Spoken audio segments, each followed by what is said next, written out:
Dalawang sospek ang matagumpay na naaresto ng Tumawini Police Station sa pinaigting na operasyon na laban sa Castle Wrestling sa kanilang nasasakupan. Isinagawa ang operasyon at kasunod ng sunod-sunod na ulat ng pagnanakaw ng mga baka, kabilang ang pagnanakaw at pagkatay sa alagang baka at sa iba't ibang bahagi ng barangay ng Tumawini.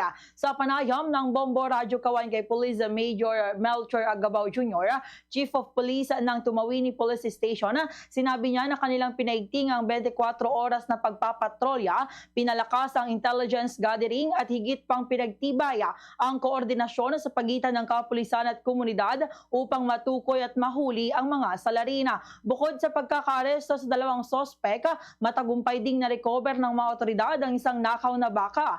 Kasalukuyan pa namang inihahanda ang pagsasampa ng kasong paglabag sa Presidential Decree No. 533 o ang Anti-Cattle Rustling Law laban sa mga naarestong individuala. Ayon kay Police Major Agabao, ang modus operandi ng mga sospek ay ilipat ang mga ninakaw na baka sa mga liblib at hindi mataong lugar kung saan ito kinakataya. Hindi umano kinukuha ang buong bahagi ng hayop kundi pinipili lamang ang mga bahaging may laman at iniiwan ng mga buto upang mapadali ang kanilang pagtakasa. Dagdag pa niya, may posibilidad na ang mga sospek ay bahagi ng isang organisadong grupo. Bagamat patuloy pa ang investigasyon upang matukoy kung mas malaking sindikato sa likod ng mga insidente.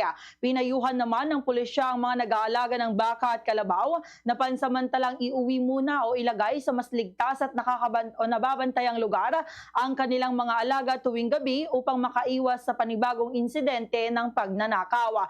Tiniyak din ng hepe ng pulisya na lalo pang paiigtingin ang seguridad sa pamamagitan ng paglalagay ng mga checkpoint sa bawat barangay upang mabantayan at mamonitor ang mga pumapasok at lumalabas na individual at sasakyan. Nagipag-ugnayan na rin ang mga Tumawini Police Station sa mga karatig na himpilan ng pulisya upang mapabilis ang pagtugon at pagsasagawa ng mga operasyon laban sa cattle rustling bilang bahagi ng mas malawak na kampanya upang mapanatili ang kaayusan at seguridad sa lalawigan. Ganito ang bahagi ng pahayag ni Police Major Melchor Agabao Jr.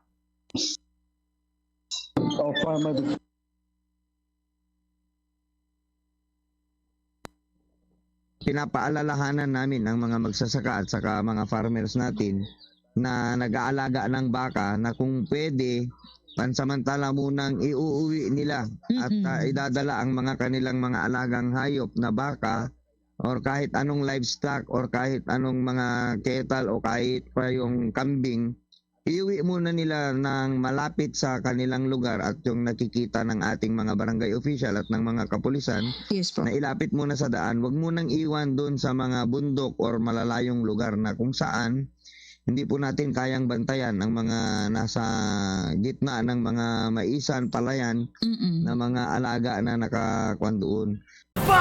Sa Radyo Bombo!